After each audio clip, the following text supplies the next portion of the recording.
Peter Pan de James Matthew Barrie, en hommage à James Matthew Barrie, son œuvre au Great Ormond Street Hospital. Chapitre 15. À nous deux, capitaine Crochet. Il nous arrive à tous d'étranges choses sur le chemin de la vie, sans que nous y prenions garde tout de suite. Ainsi, par exemple, nous découvrons subitement que, depuis un laps de temps indéterminé, disons une demi-heure, nous n'y entendons plus que d'une oreille. C'est le genre d'expérience que fit Peter cette nuit-là. Quand nous l'avons vu pour la dernière fois, il traversait furtivement l'île, un doigt sur les lèvres et le poignard prêt à frapper. Lorsque le crocodile le dépassa, il ne remarqua rien de particulier. Ce n'est qu'un peu plus tard qu'il se souvint de ne pas avoir entendu son tic-tac familier. Il trouva ce fait inquiétant, puis conclut avec raison que le réveil avait dû s'arrêter. Sans se demander un instant ce que peut éprouver une créature brutalement privée de son plus intime compagnon, Peter réfléchit à la façon dont il pourrait utiliser la catastrophe à son propre avantage. Et il décida de faire tic-tac afin que les bêtes sauvages, le prenant pour le crocodile, le laissent passer sans encombre. Il tic-taquait à merveille, mais le résultat fut inattendu. Le crocodile, étant de ceux qui l'entendirent, se mit à le suivre, soit dans le but de récupérer ce qu'il avait perdu, soit simplement comme un ami qui croit de nouveau faire tic-tac. On ne le saura jamais, car, comme tous les gens esclaves d'une idée fixe, c'était une créature stupide. Peter atteignit le rivage sain et sauf, et poursuivit sa route. Ses jambes entrèrent dans l'eau comme si elles ignoraient qu'elles pénétraient dans un élément différent. Ainsi font un grand nombre d'animaux qui passent de la terre au milieu aquatique, mais pas un humain de ma connaissance. Tout en nageant, Peter n'avait qu'une seule pensée. Cette fois, ce sera Crochet ou moi. Il s'était tellement habitué à son tic-tac qu'il le faisait machinalement, maintenant, sans même s'en rendre compte. S'en serait-il aperçu qu'il aurait cessé aussitôt, car il ne lui vint pas à l'esprit d'aborder le navire en se servant de ce tic-tac, encore que ce procédé soit ingénieux. Au contraire, il fut persuadé qu'il avait escaladé le flanc du brick sans faire plus de bruit qu'une souris. Aussi fut-il tout surpris de voir les pirates trembler devant lui, et Crochet au milieu d'eux, aussi pitoyable que s'il entendait le crocodile. Le crocodile ? Peter n'eut pas plutôt pensé à lui qu'il entendit son tic-tac, et il jeta un bref coup d'œil derrière lui. Puis il réalisa qu'il était lui-même l'auteur de ce bruit, et saisit en un éclair toute la situation. « Comme je suis intelligent !» se dit-il, tout en faisant signe aux garçons de garder leur applaudissement pour plus tard. À ce moment, Ed Taint, le quartier-maître, surgit du gaillard d'avant et s'avança sur le pont. À présent, lecteur, regarde ta montre et chronomètre l'action. Peter frappe juste et fort. De ses mains, John bâillonne l'infortuné pirate et étouffe son cri d'agonie. Celui-ci s'effondre en avant. 4 garçons se précipitent et amortissent le bruit de sa chute. Peter donne le signal et le cadavre est jeté par-dessus bord. Un plouf, puis le silence. Combien cela a duré ? Et d'un, dit la plume. Le compte a commencé. Peter disparut, sur la pointe des pieds, dans la cabine. Il était temps, car plus d'un pirate prenait son courage à 2 mains pour regarder autour de soi. Chacun percevait maintenant le souffle haletant de l'autre, ce qui prouvait que le terrible son avait cessé. « Il est parti, capitaine. » dit Smee en essuyant ses lunettes. « Tout est calme. » Lentement, Crochet sortit la tête de dessous sa fraise et tendit si fort l'oreille qu'il aurait pu ouïr l'écho du tic-tac. N'entendant rien, il se remit fermement sur ses pieds. « À la planche !» cria-t-il d'un air crâne. car à présent que les garçons l'avaient vu mollir, il les haïssait plus que jamais. Et il entonna l'infâme couplet que voici. Yo, yo, la jolie planche, promenons-nous à petits pas jusqu'à ce qu'elle penche et nous envoie boire à la grande tasse. Pour terroriser davantage ses prisonniers, et bien que sa dignité en pâtit, il se mit à danser sur une planche imaginaire, tout en chantant et grimaçant. Quand il eut fini, il lança « Voulez-vous une caresse du chat à 9 queues ?» Avant de marcher sur la planche, tous tombèrent à genoux. « Non, non !» supplièrent-ils d'une voix lamentable, qui amena un sourire sur la face cruelle des pirates. « Qu'on aille chercher le fouet !» dit Crochet. « Il est dans la cabine !» La cabine ? Peter aussi était dans la cabine. Les enfants échangèrent un regard. « On y va !» répondit gaiement le truand à son capitaine. Les garçons le suivirent des yeux, tandis qu'il pénétrait dans la cabine. Ils s'aperçurent à peine que Crochet avait repris sa chanson, accompagné de ses chiens serviles. « Yo, yo, le chat griffu, n'oublie pas qu'il a 9 queues. Et quand elles écrivent sur votre dos... » La suite, on ne la saura jamais, car un hurlement horrible jaillissant de la cabine interrompit les chanteurs. La plainte se répandit sur le pont avant de se perdre au loin. Un chant de victoire lui succéda, que les garçons connaissaient fort bien, et qui effraya les pirates plus encore que le hurlement. « Qu'était-ce » demanda Crochet. « I de deux » dit la plume d'un ton solennel. Après une minute d'hésitation, l'Italien Zico s'élança dans la cabine. Il en ressortit chancelant et hagard. « Eh bien, chien, qu'est-il arrivé au truand ?» siffla Crochet en se campant devant lui. « Il lui est arrivé qu'il est mort, poignardé. » dit Zico d'une voix blanche. « Bill le truand mort ?» s'écrièrent les pirates, médusés. « Il fait noir comme chez le loup dans cette cabine. » dit Zico, bégayant presque. « Il y a là-dedans une chose terrible qui chante comme un coq. » L'air de jubilation des garçons, les regards de détresse des pirates, rien de tout cela n'échappa à Crochet. « Zico, dit-il de son ton le plus ferme, retourne à la cabine et ramène-moi ce chanteur de cocorico. » Zico, le brave des braves, refusa en tremblant, mais Crochet caressait sa griffe d'un air sinistre. « Tu as bien dit que tu irais, Zico, dit-il rêveusement. Zico partit en levant les bras de désespoir. Cette fois, plus de chant, tout s'écoutait. De nouveau s'éleva un cri d'agonie, puis un autre de victoire. Personne ne souffla un mot, sauf la plume.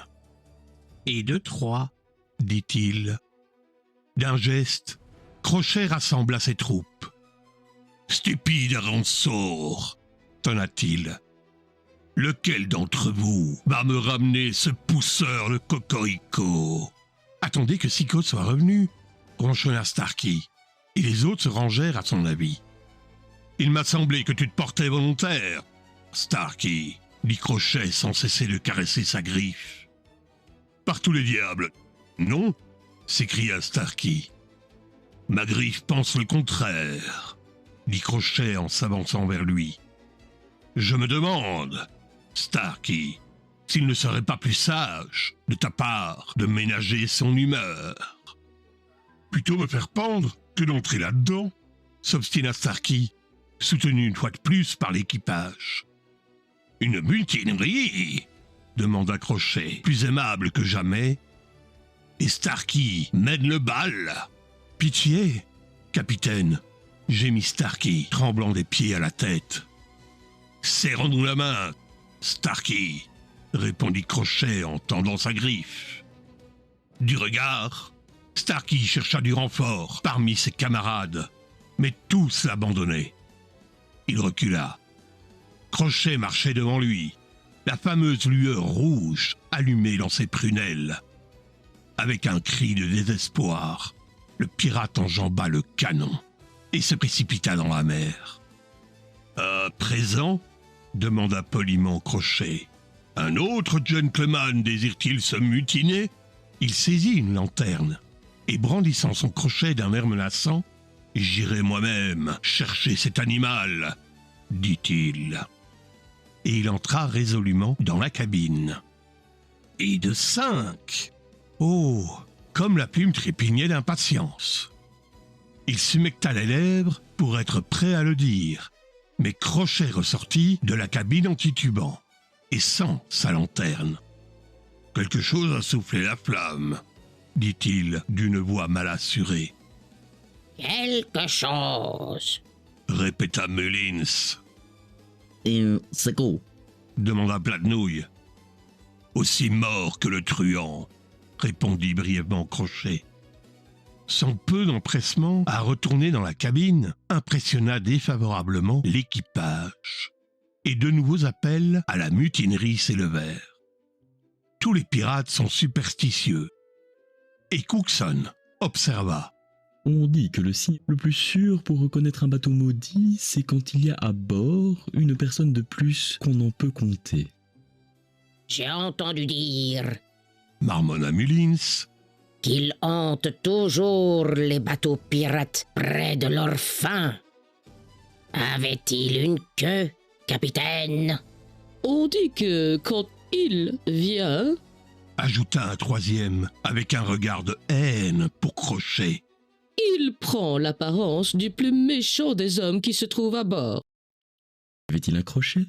Railla insolemment Cookson. Et l'un après l'autre, tous répétèrent « Ce navire est voué à sa perte !» Sur ce, les enfants ne purent s'empêcher de pousser des hurrahs. Crochet avait presque oublié ses prisonniers, alors qu'il se balançait d'un pied sur l'autre, en tournant autour d'eux. Son regard s'alluma soudain. « Les gars !» lança-t-il à l'équipage. « J'ai une idée. Ouvrez la porte de la cabine et poussez les gamins là-dedans. Qu'ils se débrouillent avec le chanteur de Cocorico. S'il le tue, tant mieux pour nous. S'il les tue, tant pis pour eux. Et ce n'est pas mal pour nous. » Pour la dernière fois, ces chiens rampants admirèrent leur capitaine et exécutèrent fidèlement ses ordres. Les garçons, feignant de se regimber, furent poussés à l'intérieur de la cabine, dont la porte se referma sur eux. « Et maintenant, écoutons !» cria Crochet. Tous écoutèrent, sans que personne osât regarder la porte. Si, une seule osa, Wendy, qui pendant tout ce temps était restée attachée au mât. Elle ne s'attendait ni à un cri d'agonie, ni à un cocorico de triomphe, mais à voir réapparaître Peter. Elle n'attendit pas longtemps. Peter avait enfin trouvé ce qu'il cherchait, la clé qui libérerait les enfants de leur chaîne. Quand ils se glissèrent hors de la cabine, armés de toutes les armes qu'ils avaient pu dénicher, Peter leur fit signe de se tenir cachés jusqu'à ce qu'il eût coupé les liens qui retenaient Wendy. Ce fut aussitôt fait, et alors, rien n'eût été plus facile que de s'envoler tous ensemble. Oui, mais voilà, le défi de Peter, À nous deux, capitaine Crochet. leur barrait la route. Peter souffla à l'oreille de Wendy d'aller se cacher avec le reste de la bande, et lui-même prit sa place au pied du mât, enveloppé dans le manteau de la fillette. Alors, prenant sa respiration, il poussa son cocorico de victoire. Les pirates crurent pour le coup que tous les garçons gisaient morts dans la cabine. Crochet essaya de ranimer leur courage, mais il avait fait d'eux des chiens, et ces chiens lui montraient leur croc. S'il détournait les yeux, ils lui sauteraient dessus. « Les gars !» reprit-il, prêt à cajoler ou à frapper selon les besoins de la cause, mais sans abdiquer le moins du monde. Je sais ce que c'est. Il y a un oiseau de malheur à bord. Ouais, ricanèrent-ils, hargneux, une espèce d'homme avec une griffe. Non, les gars, non, c'est la fille. Les femmes ont toujours porté malheur aux bateaux pirates. Tout ira bien quand elle aura débarrassé le plancher. Certains se souvinrent que c'était là un des aphorismes favoris de Flint. Cela vaut le coup d'essayer, dirent-ils, à demi convaincus. Jetez-la par-dessus bord, ordonna Crochet. Ils se précipitèrent vers ce qu'ils croyaient être Wendy. Plus personne ne peut vous sauver, mademoiselle. Railla Mullins. Si, Répondit le personnage embitouflé dans le manteau. Qui donc? Peter Pan le vengeur. S'écria le garçon en jetant à terre le manteau. Alors tous comprirent qui était l'auteur du massacre de la cabine. Par 2 fois, Crochet essaya de parler, par 2 fois la voix lui manqua. En cette minute terrible, son cœur féroce dut se briser. Pourfendez-le, ordonna-t-il, mais sans grande conviction. Allons-y, garçon, à l'attaque. Lança la voix juvénile de Peter. L'instant d'après, tout le navire retentissait du cliquetis des armes. Si les pirates s'étaient regroupés, ils auraient pu remporter la victoire. Mais l'assaut leur avait fait perdre la tête, et ils couraient, çà et là, frappant au hasard, chacun se croyant le dernier survivant de l'équipage. À 1 contre 1, ils étaient les plus forts, mais comme ils se bornaient à se défendre, cela permettait aux garçons de chasser par paires et de choisir leur proie. Certains de ces scélérats se jetaient à la mer, d'autres se cachaient dans des coins sombres où la plume, qui ne combattait pas, allait les dénicher avec une lanterne qu'il leur braquait en plein visage, de sorte qu'à moitié aveuglés, ils faisaient des victimes, toutes prêtes pour les épées fumantes des autres garçons. On n'entendait que le fracas des armes, de temps à autre un cri de douleur, ou un plouf, et la plume comptait d'un ton monocorde. 5, 6, 7, 8, 9, 10, 11... Lorsqu'il n'en resta plus un seul à bord, un groupe de garçons pleins d'ardeur entoura Crochet qui sembla ravi de l'aubaine, tandis qu'il les tenait à distance dans son cercle de feu. Ils étaient venus à bout de ces hommes, mais à lui seul il était de taille à lutter contre tous. Chaque fois qu'il revenait à la charge, il les repoussait loin de lui. Il avait soulevé un garçon avec son crochet et s'en servait comme d'un bouclier, lorsqu'un autre, qui venait de passer son épée au travers de Mullins, se jeta dans la mêlée. « Levez vos épées, les gars, S'écria le nouveau venu. cet homme m'appartient. » Et Crochet se trouva soudain face à face avec Peter. Les autres reculèrent et formèrent un cercle autour d'eux. Les 2 adversaires échangèrent un long regard. Crochet frissonnait légèrement et Peter arborait son étrange sourire. « Ainsi, Pan, dit enfin Crochet, tout ceci est ton œuvre. » Oui, Jacques Crochet, Répondit l'autre durement. c'est mon œuvre. Insolente et orgueilleuse jeunesse, apprête-toi à affronter ton destin, Homme ténébreux et malfaisant, répondit Peter. défends-toi. Sans échanger d'autres paroles, ils se mirent à l'ouvrage, et pendant un moment, il n'y eut davantage ni d'un côté ni de l'autre. Peter était un magnifique escrimeur, et parait les coups avec une rapidité foudroyante. Il feintait, puis allongeait une botte qui surprenait la défense adverse. Malheureusement, la portée insuffisante de ses coups le handicapait puisqu'il ne pouvait toucher l'ennemi. Crochet, aussi brillant sinon aussi preste dans le jeu du poignet, le forçait à reculer sous l'élan de ses assauts, espérant en finir rapidement grâce à une botte secrète. que lui avait enseigné Barbecue, autrefois à Rio. Mais à son vif désappointement, la botte fut détournée à chacune de ses tentatives. Il voulut alors frapper le coup de grâce avec son crochet de fer qui déchirait l'air. Peter esquiva, se faufila par-dessous et allongea un coup décisif qui transperça le capitaine entre les côtes. À la vue de son propre sang, dont, vous vous en souvenez, la couleur peu ordinaire lui était insupportable, l'épée tomba de sa main et il se trouva à la merci de Peter. « Achève-le » crièrent les garçons. Mais d'un geste sublime, Peter invita son ennemi à ramasser son épée. Crochet ne se le fit pas dire 2 fois, avec cependant le sentiment tragique que Peter lui donnait une leçon de savoir-vivre. Jusque-là, il croyait combattre un démon, mais de plus sombres soupçons l'assaillirent. « Qui es-tu donc, Pan ?» cria-t-il. « Je suis la jeunesse, je suis la joie. » répondit Peter tout à trac. « Je suis un petit oiseau sorti de l'œuf. » Cette réponse absurde prouvait néanmoins que Peter n'avait pas la moindre idée de ce qu'il était, ce qui est le degré suprême du bon ton. « En garde !» cria Crochet, désespéré. Il combattait à présent comme une faux faite homme. Chaque coup de sa terrible lame eût coupé en 2 n'importe quel adversaire, adulte ou enfant.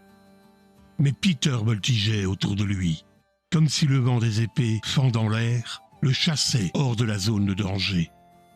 Et il pointait, piquait, sans trêve. Crochet se sentit perdu. Ce cœur passionné ne demandait plus à battre.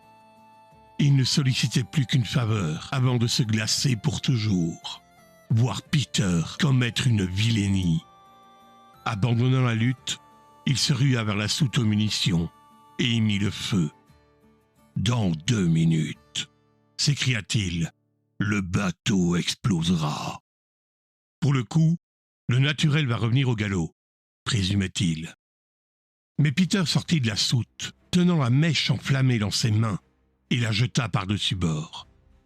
Crochet lui-même, comment se comportait-il en cet instant suprême? Si corrompu qu'il fût, nous nous réjouissons, sans pour autant sympathiser avec lui, qu'il sut finir en beauté, fidèle aux traditions de sa race. Les garçons volaient autour de lui, moqueurs et méprisants, tandis qu'il titubait sur le pont, distribuant au hasard des coups impuissants. Son esprit n'était plus avec eux. Il était affalé sur le terrain de jeu d'antan, renvoyé définitivement et surveillant la partie comme un joueur sur la touche. Mais quelle touche! Ses souliers étaient corrects, son gilet était correct, son nœud de cravate, ses bas étaient corrects. Adieu, ô Jacques Crochet, nous te saluons, bien que tu ne sois pas tout à fait un héros, car le voici arrivé à son heure dernière. Alors que Peter volait lentement vers lui, le poignard levé, il sauta par-dessus le bastingage et plongea dans les flots. Il ignorait que le crocodile l'y attendait. C'est exprès que nous avons arrêté le réveil, afin de lui épargner cette information douloureuse. N'est-ce pas la moindre des choses que de lui témoigner quelque respect au moment de son trépas? Il eut un dernier triomphe que nous lui reconnaîtrons sans lésiner. Comme il enjambait le bastingage, d'un geste, il invita Peter à se servir de son pied plutôt que de son poignard. De sorte qu'au lieu de frapper, Peter shoota. Crochet avait obtenu la faveur qu'il désirait tant. « Choquant !» s'écria-t-il joyeusement, et il se livra d'un cœur content au crocodile. Ainsi périt Jacques Crochet. 17, proclama la plume. Mais il se trompait dans ses calculs. 15 seulement payèrent pour leur crime cette nuit-là, et 2 purent regagner le rivage. Starkey, qui devait être capturé par les peaux-rouges et condamné à leur servir de bonne d'enfant, mélancolique dégringolade pour un pirate, et Smee, qui désormais erra à travers le monde en lunettes, gagnant une maigre subsistance à prétendre qu'il était le seul homme que Jacques Crochet eût jamais craint. Pendant ce temps-là, Wendy s'était tenue en dehors du combat, regardant Peter avec des yeux brillants. Maintenant que tout était terminé, elle retrouva son importance. Elle les admirait tous également, et frissonna délicieusement quand Michael lui montra la place où il avait tué un pirate. Puis elle les amena dans la cabine du Crochet, et pointant un doigt vers la montre du défunt capitaine, suspendue à un clou. 1h30. Dit-elle. L'heure tardive lui importait plus que le reste. Rapidement, elle les installa dans les couchettes des pirates, et nous pouvons être sûrs que cela ne traîna pas. Peter eut le droit d'arpenter le pont jusqu'à ce qu'il s'endormît au pied du canon. Un de ses cauchemars vint le visiter. Il pleura longtemps dans son sommeil, et Wendy dut le serrer bien fort contre elle.